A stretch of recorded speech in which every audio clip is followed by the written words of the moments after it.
When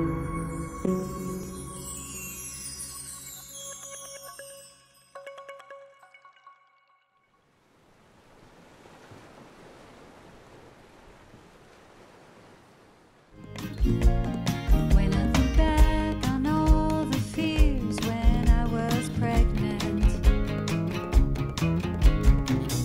all of them dismissed except for one. The only test the state mandated was genetic. Looking for that extra chromosome. Hello, and welcome to the If We Knew Then podcast. I'm Steven Socks. And I'm Lori Socks. And this is a very special episode. Very special episode. Liam turns 10. Okay, so we're laughing because this is a take two. Yeah, you know, we are starting this podcast and kind of wondering what we're going to give out to the world, and we realized that we just need, or Lori just reminded me that we need to just be ourselves, and that's what we're going to give.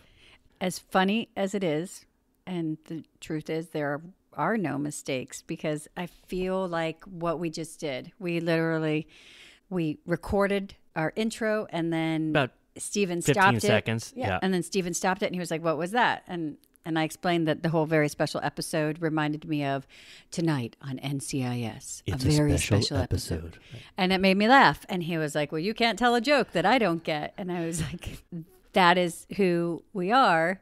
And going back and trying to redo it perfectly, I think really is a great intro to Liam Turns 10. Because one of the things that I've learned in that 10 years is to just change what I can and accept, but just be in the moment as it is. So if we had the capability of raising Liam, but what we could do was at any point, this podcast I is. could just stop and then delete it and go, wait, hold on, I didn't get that, and let's do over. Well, that's kind of what this podcast That's what I'm is saying. that we That's what I just can get here, and now we can go, okay, we're going to pause, and now let me tell you what I learned. So maybe we can't go back and avoid a certain challenge or have the right verbiage or know the knowledge then, but we can give that knowledge to somebody who's starting out, so maybe they won't have the same challenges, and then they pass on the information to somebody next. And I think the goal of this communication is to make it easier. Yeah. And to make things better. One way to make it easier and better is to learn from your own mistakes and other people's mistakes, or not even mistakes, just experiences. Could be, we talk to people. I think to say something's a mistake, except some things are a mistake. But if we think, man, we did it, whenever you do something right, and you go, oh, let me tell you how I did this. This was great. And then you do something real dumb right after. We went to the DMV. I got to tell you, I didn't go to the one downtown. I went to the other one. We were in and out in an hour. So you tell everybody, right? Right. You think you're giving good information, and you probably are, but that's a positive. You're trying. And to me, that's a perfect way to start off, because it's been 10 years, just 10 straight, nonstop, joy-filled, really joy-filled. And I'm not just being silly. And I think, honestly, everybody who's listening to this probably is there with me. We have our challenges, but everybody has challenges. But I can look back now at 10 years and I'm hoping going forward, be more relaxed. Yeah, well.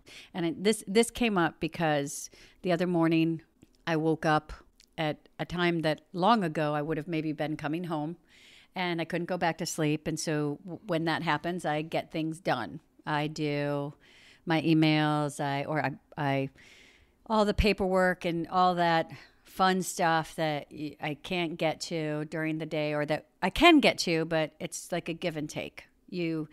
If you sit down to do the taxes, then that's 8 hours that you're not doing homework or making meals or doing things that need to be done, doing things that are important, spending that quality time. So I like to do that stuff when everybody's asleep.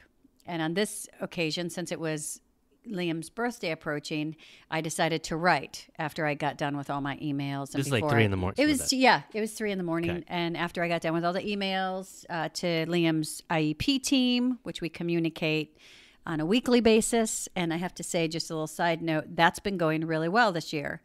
His successes in school has been amazing, but also it comes because we fought for 4 years to get communication with his IEP team and to get supports, and they failed him for 4 years. For 4 years, services weren't implemented. Just a disaster, which if you've listened to some of the other episodes, it was just fighting the school system and just fighting to get the support. And I say fight. I don't like to say fight very often because it is supposed to be a team, but there are certain times when you dig your heels in and you say, I know what, like, on the surface this may be, but this is where we're failing him. It's nothing personal. This is what we need. And they say no, or they say yes, and then they don't do it. And you just have to be on top of it. So for 4 years, not including... Because Liam repeated first grade. That's something to, when you're counting. Right. It was kindergarten, first, second, Nice, and third. Right. So for 4 years, we fought. And for the first time, now third grade, which is a game changer as far as curriculum, he's on curriculum, but he's receiving the supports for the most part. He is due back supports because of the failed implementation of previous IEPs, but he's receiving the supports that we've been asking for every year. And my fight is always, look at how well he's doing on his own with just us. What if we supported him? Where would Liam be? Because without the support, he still managed to get into where, he's on curriculum. They can't deny that he belongs on curriculum, and that was without help. So we fight for 4 years, and finally he's getting the supports, and we have the communication. And 2 weeks ago, he got his spelling test back. Spelling test, curriculum words, although I will mention the accommodation of having a shorter list. Instead of 20 words, he has 10. Yeah, because it's just about learning the sound patterns. 100%. Ladies and gentlemen, 10 out of 10 words spelled correctly. And a lot of that has to do with communication. Communication and support. And because we were noticing that he was getting certain things right with spelling it handwritten and then certain on the computer. And it's like, well, he's spelling it right, but it has to do with how we're getting the information, if he knows it, out of him. And it was the first time that I actually said, wait, if he's getting it right here, he should get credit for it. 100%. He had 8 out of 10 and a 9 out of 10. And a 9 out of 10. And he had spelled it right. But he had spelled the one he missed on the 9 out of 10 correct. He had spelled it correct on the other test. So 100. So that was one of the emails that I had sent out. I was communicating with his team. And you also wrote after that like you used to do. I used to write, yeah. Nice. As a literature major. As a young with all those woman journals, with no kids. With all those journals that then I had to go back and just toss. So after I finished doing all that, I took time to write. And what really occurred to me when I was writing is the changes that have taken place over the last 10 years.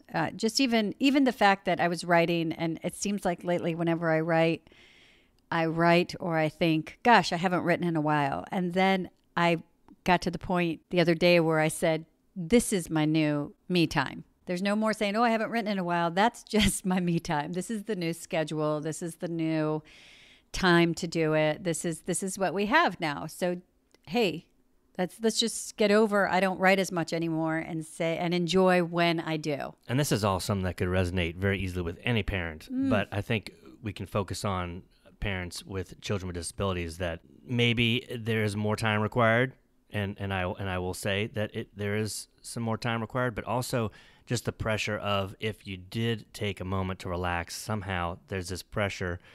You're failing someone. That you're failing even more, exponentially more than you are with a typical child. I mean, like, I don't feel that way as much with my daughter, who is a typical 12-year-old, and if I feel like I'm not putting as much time in her homework, for some reason I'm busy, I'm working, whatever, maybe because it's not magnified as much. And she also literally, but also in my mind, I feel like that's magnified more if I lose time studying or going over words with Liam.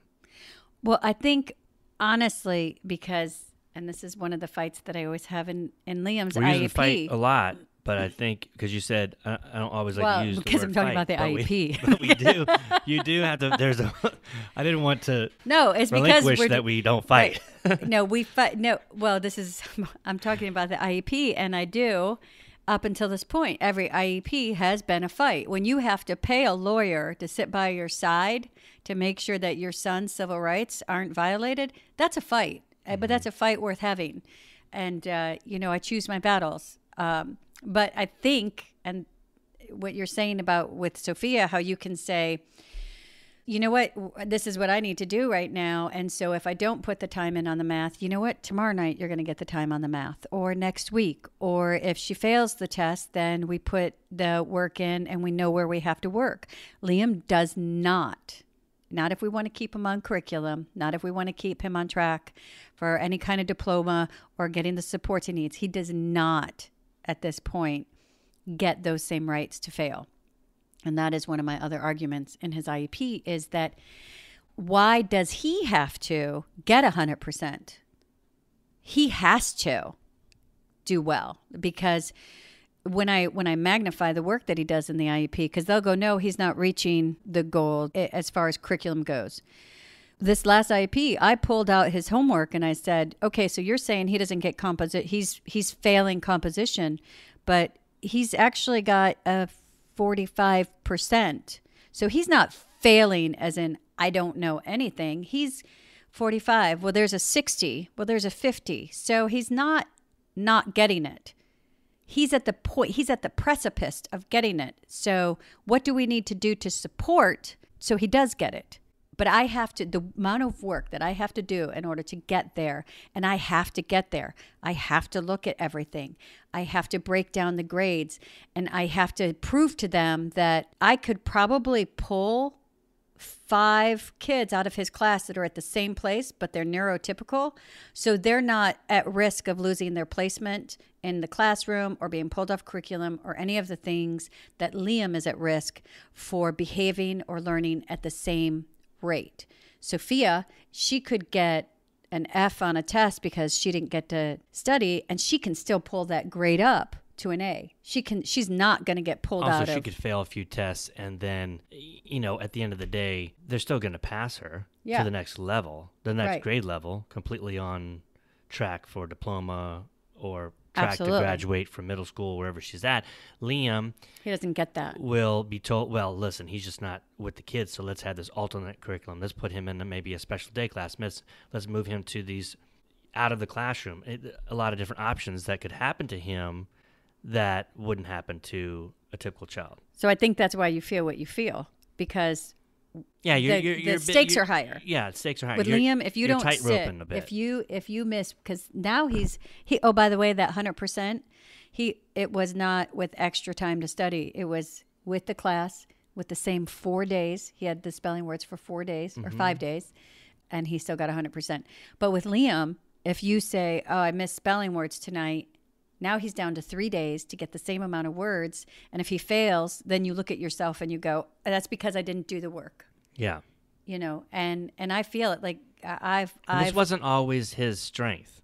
No. Spelling. I mean, this is just like Well, Sophia. he didn't have supports before, though. It was just repetition.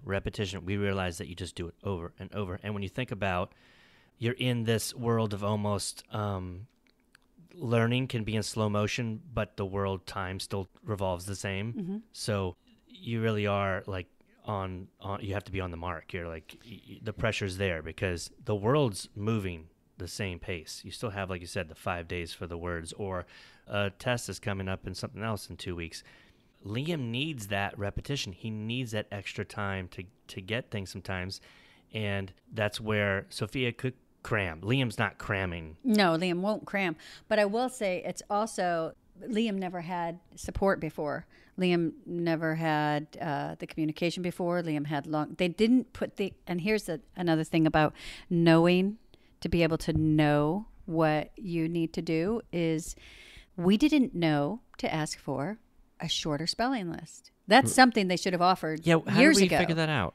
Because it was because of the first couple tests, and then they mentioned it, and because they'd never mentioned it before, I was very skeptical, and I said, I want him on curriculum. And then I was informed that, yeah, he'll stay on curriculum. It's just about learning the spelling patterns. So we can just give him a few of each spelling pattern instead of so many. So it's actually something that should have been implemented years ago, but it wasn't. So here, if you're just starting or wherever you are in the curriculum or in the education system, I'm going to give you 2 accommodations that we learned this year.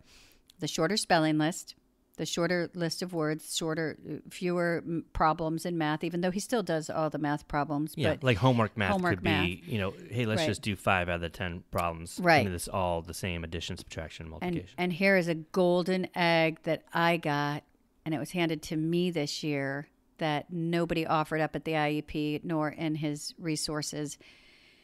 Calculator. It cannot be used on state testing, which I don't understand, but a calculator. Well, it makes sense that it wouldn't be used in state testing. But if it's an accommodation, yeah, because he needs it. But anyway, we'll do another whole thing on those state testing and stuff once we get more information. But he can use it in the classroom. He can use it in the classroom. So he learned addition with the number line and subtraction with the number line, and those are. But then we got to multiplication, and that's all about memorization, and that is a challenge, right? Mm-hmm. And that's a challenge, I believe, with Down syndrome, is that short-term memory.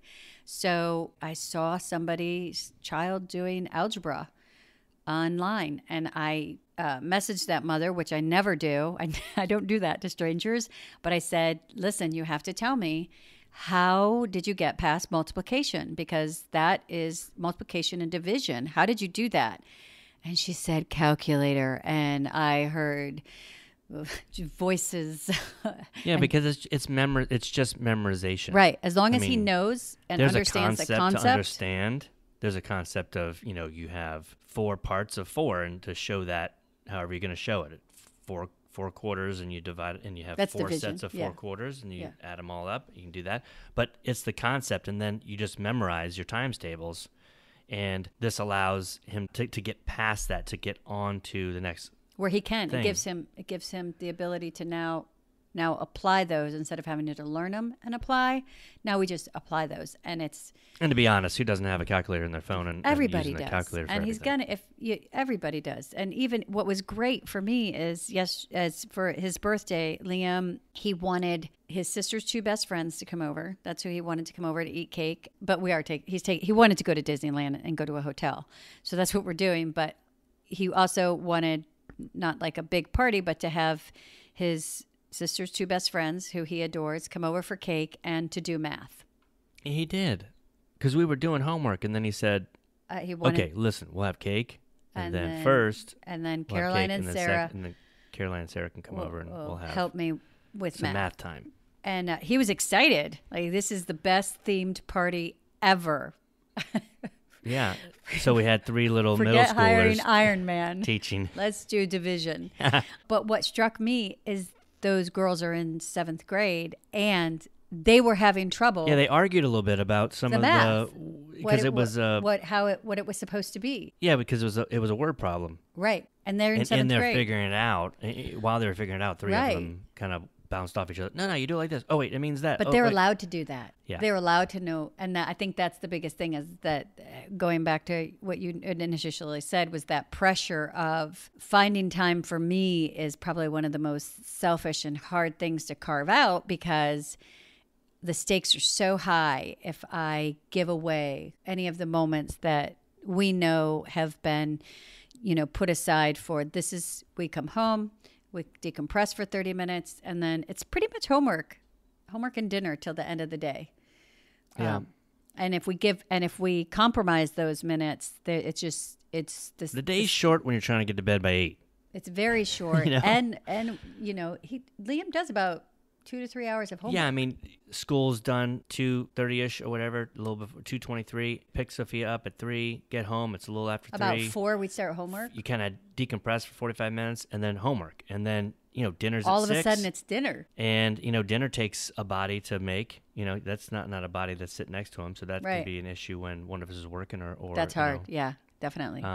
And then you serve and then clean up. That's a body, and so you're still trying to finish up and then start winding down, and it's bedtime. So it does go quick. And so that's how we got onto saying that me time is different. Right. Me time is, for us, it's more family time, or it's these little gifts that we give each other. As far as, well, I was sick last week.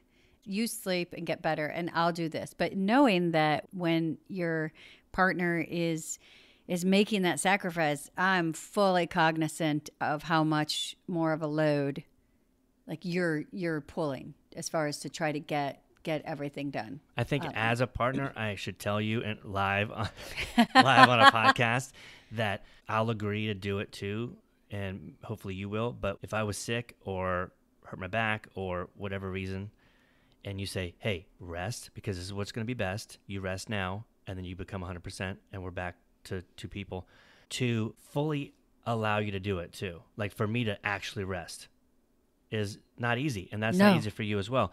When I yell at you because I'm like, you have to rest. You're sick. Go back to bed. I'm going to take the kids to school, and I'll come back. It gives you 2 hours of sleep. But it's not easy to do that. It's not easy to go, great, I can hear some pots and pans rustling. I can hear books and bags getting packed, and you kind of can hear what's going on, and you're not participating, and it can be guilt. It can be so much guilt. You're trying to muster. I know I'll sit there and I'm just like, if I'm awake, then I have to come out there and do it. But I can tell you, if I've told you that, it's with no strings attached. I'm not doing it to get any praise after. I'm not doing it with any spite. I'm doing it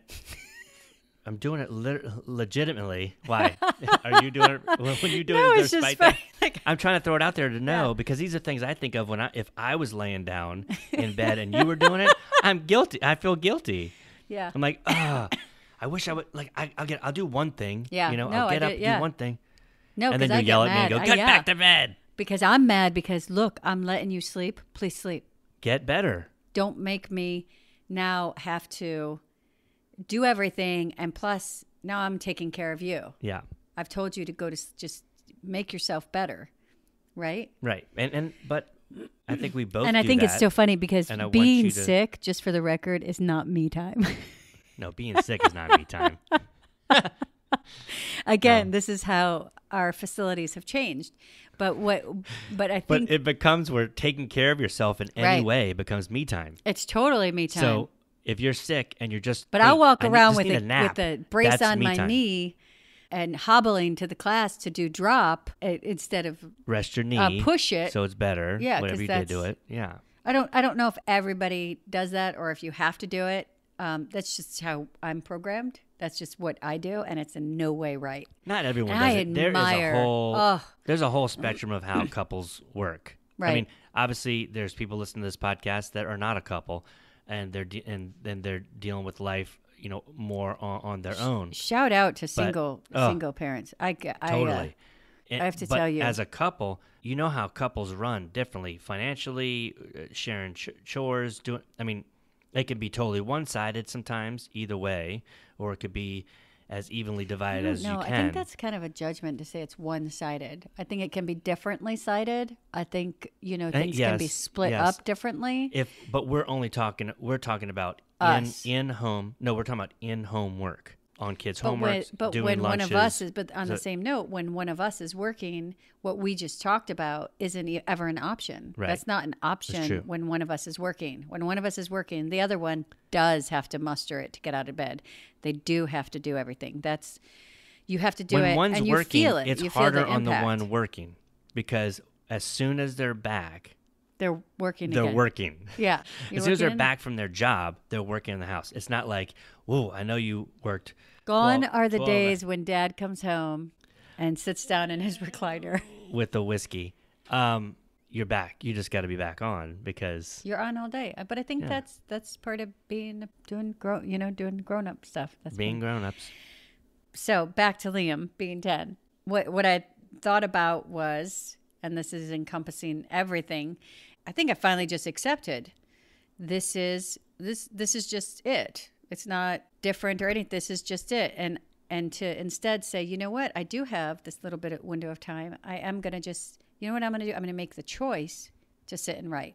So empowering myself that this is my choice. that I'm going to take these moments to do something that I enjoy, which is writing. And I can choose to do that. I can choose to do that instead of watching while you were sleeping on Netflix when I have insomnia. I can make that choice. And I think that in that point, instead of it, I don't want to use, not victim, because I'm not a victim of my life. My life is choices. All of a sudden this light went on is I'll just make a new choice instead of I can't sleep, so I've done all the stuff I'm supposed to do. I don't ever get to watch TV on my own anyway, so I'm going to watch a movie. No, instead I'm going to do something else, and this is my choices I'm going to write. This is my new me time. And I think along with that, this whole week has been this realization of my choices and the acceptance of my life the last 10 years. Liam has Down syndrome. And it's only taken 10 years. I think it's a small, and I don't mean it in like, oh, Liam has, I think it's like, I don't know how everybody else works, but there's these stages of acceptance of just, and on different levels. There's the first time we heard the news is much different than, this. Or I used to go to Disneyland, and whenever they'd ask, what are your limitations? What are his limitations? I would literally have like, what some would consider a panic attack, because I would be so upset that all the things that I strive to overcome in my life. Now, Ben from Omaha wants to know what my son's limits are. And this is something that is very personal. And this year was the first time I could go, oh, that's not what he means. He doesn't need all that. He just needs to know. He doesn't need to know all my concerns, but it would really send me into a tizzy because... Well, and you're working on your child not having any limits. My child right? is limitless, and you can't say, he's working really hard and you don't know his strengths. And my apologies to every person who ever asked me that question, who received the very, and I would tell them every time, this needs to change because this is really hard for me. That was a big challenge. Mm-hmm. And so when I say I've accepted it, it's now I can say, these are our challenges when we come here, boom, boom, boom. That's it. Completely detached from, they don't mean anything else, but these are our challenges. Today, this is what we need a little help with. This whole past couple weeks have been looking at really being highly cognizant and aware of our family dynamic, our son, and just his language is coming in more, the conversations I'm having with him, and just really going, this is where we are. Liam has Down syndrome, and there's no judgments or pressure to be anything else than where we are and taking the steps on our path. Not anybody else's path, using the information that we've received and all the help and, guidance. But just like with Sophia, this is our journey to stop everything my life being under such a microscope, because the only one holding the microscope is me. Mm-hmm. That's all me. I'm doing that. And it's based upon things that happened 10 years ago. It's based upon comments made 10 years ago. Some things still persist, but like the majority of it, the impact moment was 10 years ago when my life was turned upside down and all the input was negative. There was not one positive. I mean, there were relatives who emailed saying, oh, you poor thing, you don't deserve this. There was, doctors who said horrible things. There was, accosted in grocery stores, people not wanting to see my son's picture up because it made them sad. I mean, there was so much. And in 10 years, things have changed. Mm-hmm. So I can let go of the past and shift my eyes in a more hopeful, accepting, this just is kind of manner. I mean, inclusion it's a topic. Inclusion is a thing. It's a topic in film. The Easter Seals, we participate in the Easter Seals Disability Challenge every year. Hashtag inclusion. Yeah, it's hashtag inclusion. That is a thing now. And 10 years ago, were there hashtags 10 years ago? I don't know. I always thought it was a pound sign. But what a really great decade. Yeah, and it is such a celebration. That is my theme for this year, is that I'm just going to be and enjoy the heck out of this ride, because with both of our children, it's so much learning and so many gifts. And we're very fortunate because we laugh a lot and we play a lot. And the other stuff, the gunk, we're going to work it out. We're going to work our way through the gunk and change the gunk so it's not gunk, but it's a gift. And, you don't change people's opinions through hate. Love is the only thing that can do that. Mm-hmm. And so with as much empathy and kindness that we can give back to change and to say, hey, this is Liam. This is who he is. He is not a diagnosis. He is Liam. He is full of potential, like every single child. He has good days and bad days. He laughs and he cries. He can get as mad as the next guy and be as empathetic as this. Although I will say that sometimes his empathy, and I think this is the difference with Liam. Though the reason why I don't like it being attributed to Down syndrome is, I think we discussed this before, is that if you attribute Liam's goodness and kindness to Down syndrome, you're saying the only people that can be that good and that kind are people with that chromosome. But it's not true. Anybody can be loving. Anybody can be empathetic. He just shows what the best of humans can be. Right. And he shows us that because he doesn't have an ulterior motive. He doesn't judge your kindness. He doesn't want anything back from his empathy or making sure you're okay. And I think that is the difference. Mm-hmm. It's not the Down syndrome. It's pure love that says, I love you because you're a human and I'm a human. And I'm going to be kind to you because that's what I do. And if you're sad, I'm going to ask you why, because that's how we care for one another. And it's available to every living being on this earth to be that way.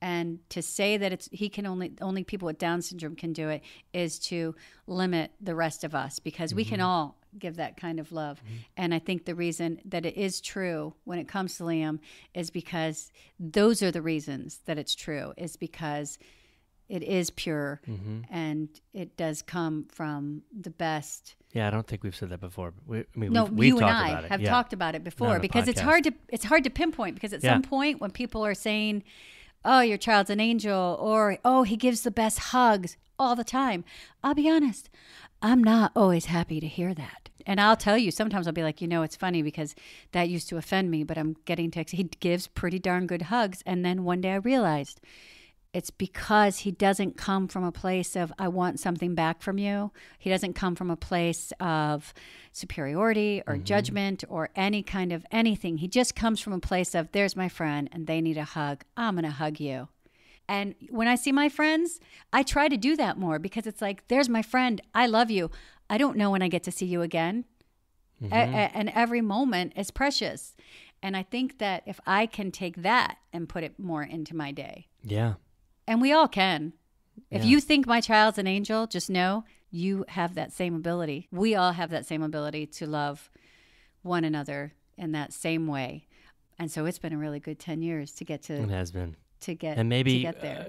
People listen to this, maybe it won't take 10. No. Maybe they get to the point quicker. I just hope maybe if somebody would have put it to me that way, I think that every time someone called my son an angel, I would have been like, hey, thanks. Yeah. He's showing the best that humanity can be. Yeah.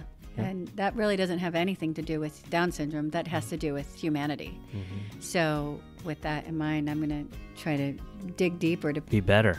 Yeah, to be a better human. In 10 years, I think Liam has taught me a lot about myself, and then also how to be a better human. Please follow us on Twitter at If We Knew Then Pod, and you can drop us a line on our Facebook page at If We Knew Then Pod, or visit our website, ifweknewthen.com, to send us an email with questions and comments. And you can join our mailing list there and get alerts of future podcast episodes. All these links will be added to this episode's show notes. Thank you again, and we look forward to you joining us on the next episode of If We Knew Then.